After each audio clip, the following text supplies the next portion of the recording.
قتل حسین اصل میں مرگ یزید ہے۔ اسلام زندہ ہوتا ہے ہر کربلا کے بعد۔ لا الہ تو پڑھ لیا، اب لے مزہ تاثیر کا۔ لا الہ کی تہ کے نیچے خون ہے شبیر کا۔ لا الہ کے پڑھنے والوں لا الہ سے پوچھ لو، لا الہ تو بچ گیا گر لٹ گیا شبیر کا۔ اسلام کے دامن میں کربلا کا واقعہ ایک ایسا سانحہ ہے کہ جس میں رسول خدا صلی اللہ علیہ وآلہ وسلم کے نواسے حضرت حسین علیہ السلام نے اپنی اور اپنے خانوادہ کی شہادت کے بعد اسلام کو اس کی اصل شکل میں بحال کیا۔ حسین کون کہ جن کے بارے میں نبی کریم صلی اللہ علیہ وآلہ وسلم کا ارشاد پاک ہے، حسین منی و انا من الحسین، حسین مجھ سے ہے اور میں حسین سے ہوں۔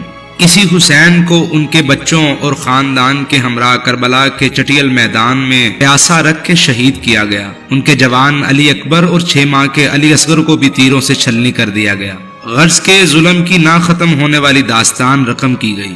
رسول اللہ صلی اللہ علیہ وآلہ وسلم نے اپنے بعد خلافت کے لیے 30 سال کی پیشن گوئی کی تھی اور کہا تھا کہ اس کے بعد بادشاہت قائم ہوگی۔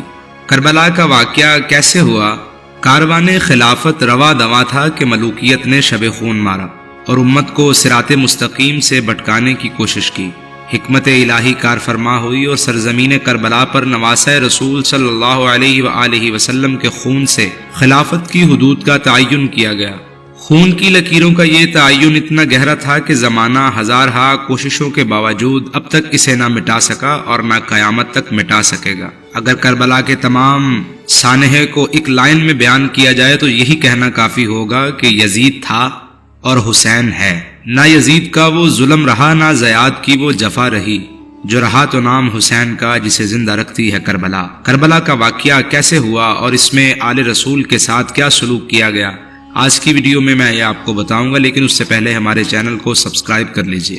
امام علی علیہ السلام کی شہادت کے بعد حضرت امیر معاویہ رضی اللہ تعالیٰ عنہ حکمران بنے۔ امیر معاویہ کا امام حسن علیہ السلام کے ساتھ معاہدہ طے ہوا، ان کے بعد حکومت دوبارہ اسلامی طریقے سے چلائی جائے گی، لیکن حضرت امیر معاویہ نے اس عہد سے روگردانی کی اور اپنے آخری ایام میں اپنے نااہل بیٹے یزید کو نامزد کر دیا۔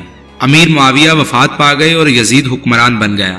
امام حسن علیہ السلام بھی تب تک شہادت پا چکے تھے۔ مدینہ کا والی اس وقت ولید بن عتبہ بن ابو سفیان تھا، جو کہ امیر معاویہ کا بھتیجا اور یزید کا چچا زاد بھائی تھا۔ یزید نے اس کو پیغام پہنچایا کہ میری طرف سے حسین ابن علی رضی اللہ تعالیٰ عنہ سے بیعت لی جائے۔ ولید نے حسین بن علی کی طرف بیعت لینے کی غرض سے قاصد بھیجا۔ آپ نے فرمایا مجھے سوچنے کی مہلت دو اور جلدی نہ کرو۔ ولید نے ان کو مہلت دے دی، لیکن آپ معاملے کی سنگینی کو سمجھ گئے تھے۔ آپ نہیں چاہتے تھے کہ ایسی کسی وجہ سے شہر رسول صلی اللہ علیہ وآلہ وسلم میں کسی طرح کی خرابی پیدا ہو، تو آپ نے یہ سوچ کر مکہ کی طرف کوچ کیا۔ جب آپ مکہ پہنچے تو کوفہ والے ان کے پاس آئے اور بعد نے قاصدوں کے ہاتھ پیغام بھیجے کہ ہم نے آپ کی خاطر اپنے آپ کو بیعت سے روک رکھا ہے، ہم یزید کے والی کے پیچھے جمعہ نہیں پڑھتے ہیں، آپ ہمارے پاس تشریف لے آئیے۔ کوفہ کے والی اس وقت نعمان بن بشیر انصاری رضی اللہ تعالیٰ عنہ تھے۔ جب امام علیہ السلام کو کوفہ والوں کے خط ملنا موصول ہوئے اور آپ نے کوفہ کے حالات کا جائزہ لینا شروع کیا، تو آپ نے مکہ سے اپنے چچا زاد بھائی مسلم بن عقیل بن ابی طالب سے فرمایا کہ تم کوفہ جاؤ اور حالات کا جائزہ لو، اگر ان کے بیانات سچے ہیں تو ہم کوفہ جائیں گے۔ مسلم روانہ ہوئے اور مدینہ پہنچے اور مدینہ سے کوفہ کی طرف کوچ کیا۔ کوفہ پہنچ کر آپ نے مسلم ابن سجوہ اسدی کے پاس قیام کیا۔ کوفہ کے لوگوں کو جب مسلم کی آمد کی خبر ملی تو وہ ان کے پاس چوری چھپے آتے اور ان کے ہاتھ پر امام حسین علیہ السلام کے لیے بیعت کرتے، حتیٰ کہ کوفہ کے 12,000 باشندوں نے آپ کے ہاتھ پر بیعت کر لی۔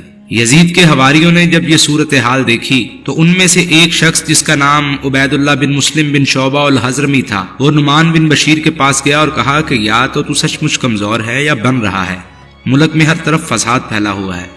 نعمان نے اس سے کہا اس قوت سے جس میں خدا سے سرکشی ہو، مجھے وہ کمزوری عزیز تر ہے جو مجھے خدا کے حلقہ اطاعت سے باہر نہیں کرتی، اور میں ایسا نہیں کہ جس کا اللہ نے پردہ رکھا ہے میں اس کا راز افشا کروں۔ اس شخص نے نعمان کی یہ بات یزید کو لکھ کر بھیجی۔ یزید نے اپنے آزاد کردہ مسیحی غلام سرجون کو بلایا جس سے وہ مشورہ کیا کرتا تھا، اسے حالات سے آگاہ کیا۔ سرجون نے یزید سے کہا اگر معاویہ زندہ ہوتے تو کیا آپ ان کا مشورہ قبول کرتے؟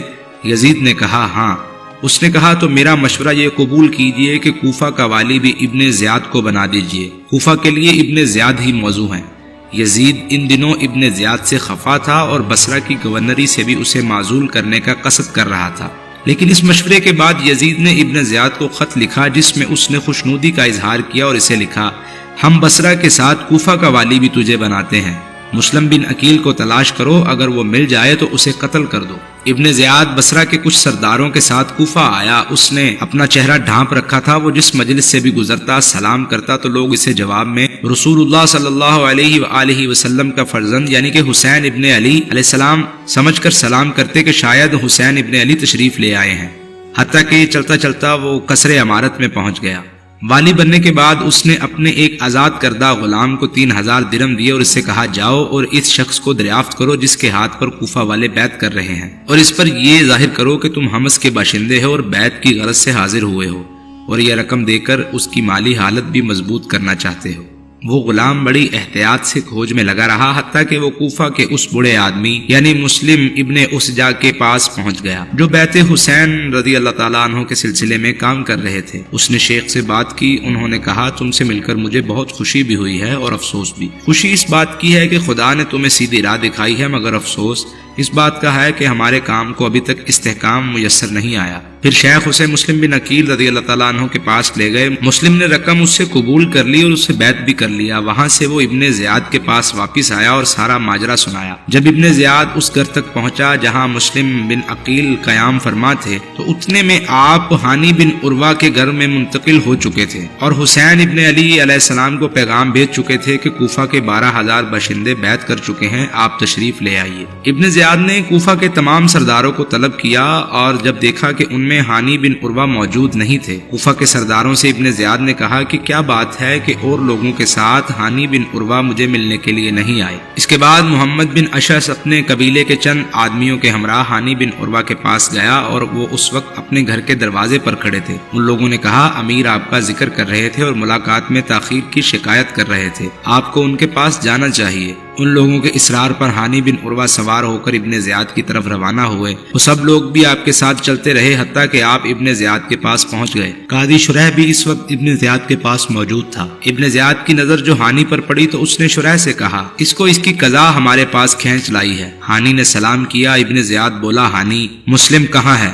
انہوں نے کہا کہ مجھے کچھ خبر نہیں۔ ابن زیاد نے کہا کہ غلام کو حاضر کیا جائے۔ غلام کو دیکھ کر ہانی کو خاموش ہونا پڑا۔ آپ نے ابن زیاد سے کہا خدا کی سوار ہو امیر پر، میں نے انہیں اپنے گھر نہیں بلایا تھا بلکہ وہ خود تشریف لائے اور اپنا آپ میرے حوالے کر دیا۔ ابن زیاد نے کہا اسے میرے پاس حاضر کرو۔ ہانی نے کہا خدا کی قسم اگر وہ میرے پاؤں کے نیچے بھی ہوتے تو میں ان پر سے قدم نہ اٹھاتا۔ ابن زیاد نے حکم دیا کہ ہانی کو میرے قریب کرو۔ لوگ ہانی کو قریب لے گئے تو ابن زیاد نے ان کے ابرو پر چھڑی ماری، ان کا ابرو زخمی ہو گیا۔ آپ پہرہ دار کی تلوار کی طرف جھپٹے کہ اسے میان سے نکال لے مگر انہیں پیچھے ہٹا دیا گیا۔ ابن زیاد بولا اب خدا نے تیرا خون حلال کر دیا ہے، حکم دیا کہ انہیں محل کے فلاں حصے میں قید کر دیا جائے۔ جو ہی یہ خبر قبیلہ مزہج کو ملی محل کے دروازے پر ایک ہنگامہ مچ گیا۔ ابن زیاد نے شور سنا تو پوچھا یہ کیا ہو رہا ہے؟ لوگوں نے بتایا یہ قبیلہ مزہج کے لوگ ہیں جو ہانی کی گرفتاری پر احتجاج کر رہے ہیں۔ ابن زیاد نے قاضی شریح سے کہا تم ان لوگوں کے پاس جاؤ اور انہیں بتاؤ کہ میں نے محض تحقیقات کی غرض سے انہیں روک رکھا ہے اور ایک غلام کو قاضی پر جاسوس مقرر کر دیا۔ شریح ہانی کے قریب سے گزرے تو ہانی نے اسے کہا شریح خدا سے ڈرو، یہ مجھے قتل کرنے کے در پہ ہے۔ قاضی شریح باہر نکلا، محل کے دروازے پر کھڑا ہوا اور لوگوں سے کہا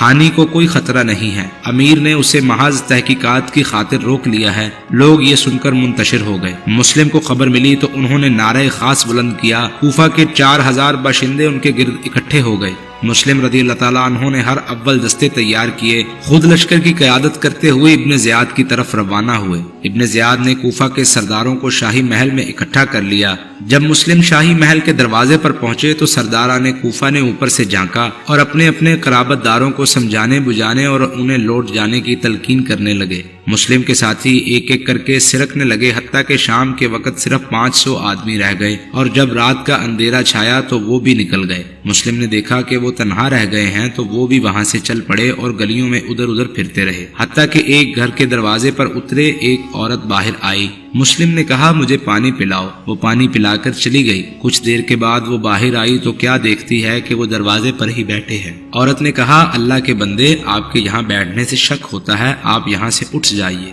انہوں نے کہا میں مسلم بن عقیل ہوں، تیرے ہاں کوئی ٹھکانہ ہے؟ اس نے کہا ہاں ہے، آپ اندر تشریف لے آئیے۔ اس عورت کا لڑکا محمد بن اشعث کا آزاد کردہ غلام تھا، اسے جو ان کی آمد کی خبر ہوئی تو اس نے ابن اشعث کو اطلاع کر دی۔ ابن اشعث نے ابن زیاد کو مطلع کیا، ابن زیاد نے عمرو بن حریث کوتوال اور ابن اشعث کے بیٹے عبد الرحمن کو مسلم کی گرفتاری کے لیے روانہ کیا۔ مسلم کو خبر بھی نہ ہوئی اور ان کے ٹھکانے کا احاطہ کر لیا گیا۔ جب مسلم نے دیکھا کہ وہ محصور ہو گئے ہیں، وہ تلوار لے کر باہر آ گئے۔ اتنے میں عبد الرحمن بن محمد بن اشعث نے انہیں کہا آپ میری پناہ میں ہیں۔ اس کے بعد وہ انہیں ہاتھ سے پکڑ کر ابن زیاد کے پاس لے گیا۔ ابن زیاد نے حکم دیا کہ مسلم کو محل کے اوپر لے جا کر ان کی گردن اڑا دو اور ان کا لاشا بازار میں پھینک دو، اور ہانی کے بارے میں اس نے حکم دیا کہ انہیں گھسیٹ کر کناسا، جو کہ کوفہ میں ایک جگہ کا نام ہے، وہاں لے جایا جائے اور وہاں انہیں سولی پر چڑھا دیا جائے، اور چنانچہ بعد میں ایسا ہی ہوا۔ ہانی کو شہر کے وسط میں سولی پر لٹکا دیا گیا۔ ادھر مسلم بن عقیل پہلے امام حسین علیہ السلام کو کوفہ آمد کے حوالے سے خط لکھ چکے تھے، اور حسین ابن علی رضی اللہ تعالیٰ عنہ مسلم بن عقیل کا خط پڑھ کر کوفہ کی طرف روانہ ہو گئے، حتیٰ کہ جب قاصدیہ ان سے 3 میل کے فاصلے پر تھا، حر بن یزید تمیمی آپ سے ملا اور پوچھا کہاں کا ارادہ ہے؟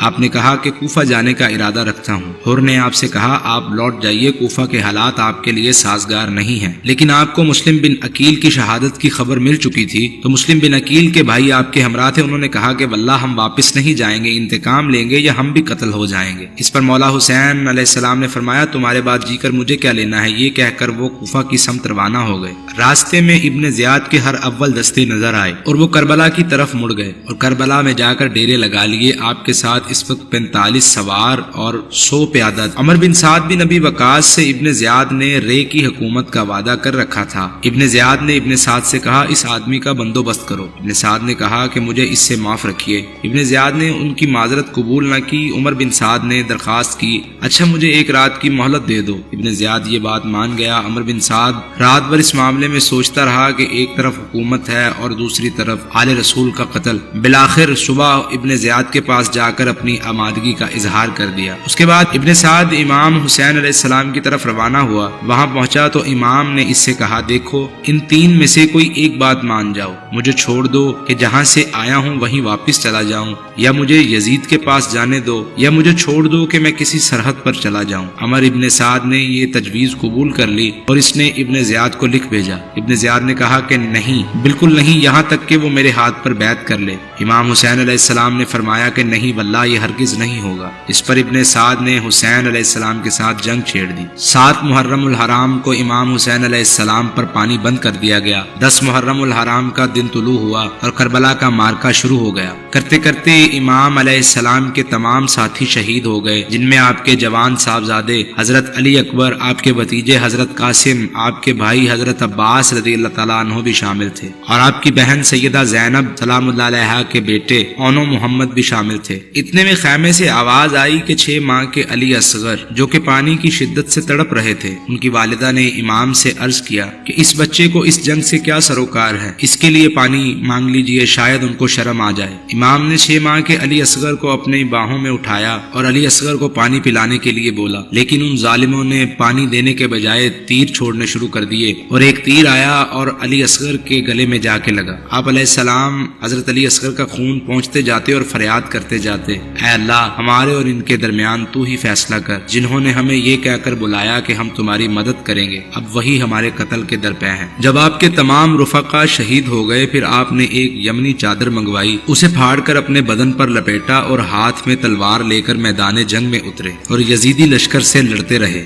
آپ کے جسم کا کوئی ایک حصہ بھی ایسا نہیں تھا جہاں پر نیزہ یا برچھی کا نشان نہ ہو، حتیٰ کہ ان سے لڑتے لڑتے آپ شہید ہو گئے۔ یزید کے لشکر میں ہر انسان یا تو سلطنت کی لالچ میں آیا تھا یا سونے چاندی کی خواہش میں۔ امام حسین علیہ السلام کی شہادت کے بعد آپ کے سر مبارک کو آپ کے تن سے جدا کر دیا گیا اور ابن زیاد نے اسے یزید بن معاویہ کے پاس بھیج دیا۔ حسین علیہ السلام کا سر یزید کے سامنے تھا۔ حضرت ابو برزہ الاسلمی اس وقت یزید کے پاس بیٹھے تھے۔ یزید اپنی چھڑی سے آپ کے دہان مبارک کو چھیڑ رہا تھا۔ حضرت ابو برزہ رضی اللہ تعالیٰ عنہ نے کہا کہ اپنی یہ ناپاک چھڑی دہان مبارک سے ہٹاؤ، خدا کی قسم میں نے بارہا دیکھا ہے کہ رسول اللہ صلی اللہ علیہ وآلہ وسلم نے اپنا دہن مبارک اس دہن پر رکھا اور اسے چوما۔ امام حسین علیہ السلام کے لشکر میں سے تمام آپ کے خانوادے کو شہید کر دیا گیا۔ آپ کے تمام رفقا میں سے، آپ کے تمام مردوں میں سے صرف آپ کے ایک فرزند بچے جو بیماری کے باعث خواتین کے پاس تھے، حضرت زین العابدین۔ ابن زیاد نے حکم دیا کہ انہیں بھی قتل کر دیا جائے، لیکن پھوپھی زینب رضی اللہ تعالیٰ عنہ ان سے لپٹ گئی اور فرمانے لگی، خدا کی قسم یہ ہرگز قتل نہیں ہوگا، اگر اس کو قتل کرنا ہے تو پہلے مجھے قتل کرو۔ یہ سن کر ابن زیاد ان کے قتل سے رک گیا۔ پھر ابن زیاد نے ان عورتوں اور بچوں کو یزید کے پاس بھیج دیا۔ یزید نے دربار لگایا، ان خواتین اور بچوں کو بیڑیوں میں جکڑ کر یزید کے سامنے لایا گیا۔ یزید کا دربار لگا ہوا تھا اور آل رسول صلی اللہ علیہ وآلہ وسلم کے اس لٹے پٹے قافلے کے سامنے اپنی شیخی بکھار رہا تھا۔ سیدہ زینب سلام اللہ علیہا نے بلا خوف اسے جواب دیا، اللہ کے دین سے، میرے نانا کے دین سے، میرے باپ کے دین سے، میرے بھائی کے دین سے تو نے، تیرے باپ نے، تیرے دادا نے ہدایت پائی ہے۔ یزید نے سیدہ کی یہ بات سنی اور یزید چلایا اور اس نے سیدہ سے کہا، اے دشمن خدا تو جھوٹی ہے۔ زینب بولی، تو زبردستی حاکم بن بیٹھا ہے، ظلم سے گالیاں دیتا ہے، اپنی قوت سے مخلوق کو دباتا ہے۔ غرض کے اس نے آل رسول کے اس لوٹے پٹے قافلے کو واپس مدینہ پہنچا دیا۔ جب یہ قافلہ مدینہ پہنچا تو بنو عبد المطلب کی ایک خاتون بال بکھیرے ہوئے اور اپنی آستین سر پہ رکھے ہوئے ان کے سامنے آئی۔ وہ روتی جا رہی تھی اور شعر پڑھتی جا رہی تھی۔ ان کا ترجمہ ہے، تم کیا جواب دو گے اگر پیغمبر صلی اللہ علیہ وآلہ وسلم نے تم سے پوچھا کہ تم نے آخری امت ہو کر میری وفات کے بعد میرے گھرانے کے ساتھ کیا سلوک کیا؟ ان میں سے کچھ قیدی ہیں اور کچھ خون میں لتھڑے ہوئے مقتول ہیں۔ میں جو زندگی بھر تمہیں نصیحتیں کرتا رہا اس کی یہ جزا تو نہ تھی تم میرے قرابت داروں کے ساتھ ایسی بد سلوکی کرو۔ اس خاتون کے اشعار میں وہی وصیت تھی جو نبی کریم صلی اللہ علیہ وآلہ وسلم نے اپنی امت کو فرمائی، دیکھو میں تم میں دو ایسی چیزیں چھوڑے جا رہا ہوں کہ اگر تم نے انہیں تھامے رکھا تو گمراہ نہیں ہوگے۔ ان میں سے ایک دوسری سے عظیم تر ہے، کتاب اللہ جو ایک رسی ہے جو آسمان سے زمین تک لٹک رہی ہے، اور دوسری میری اطرت یعنی کہ میرے اہل بیت، یہ دونوں ایک دوسرے سے ہرگز جدا نہیں ہوں گے یہاں تک کہ حوض پر میرے پاس آ پہنچیں گے، تو خیال رکھنا کہ میرے بعد تم ان سے کیسا سلوک کرتے ہو۔ لیکن افسوس اس امت کے امراء و ملوک نے قرآن سے اچھا سلوک کیا، نہ ہی اہل بیت۔ یزید نے تو امام حسین علیہ السلام کو ان کے خانوادے کے ہمراہ شہید کر کے یہ سوچ لیا تھا کہ بادشاہت اس کے گھر کی لونڈی ہے، لیکن آج صدیوں کے بعد بھی یزید نام ایک گالی بن چکا ہے، اور آج بھی حسین کا نام سرفراز ہے، اور رہتی دنیا تک قیامت تک حسین کا نام عزت کے خانوں میں بلندیوں پر لکھا جائے گا۔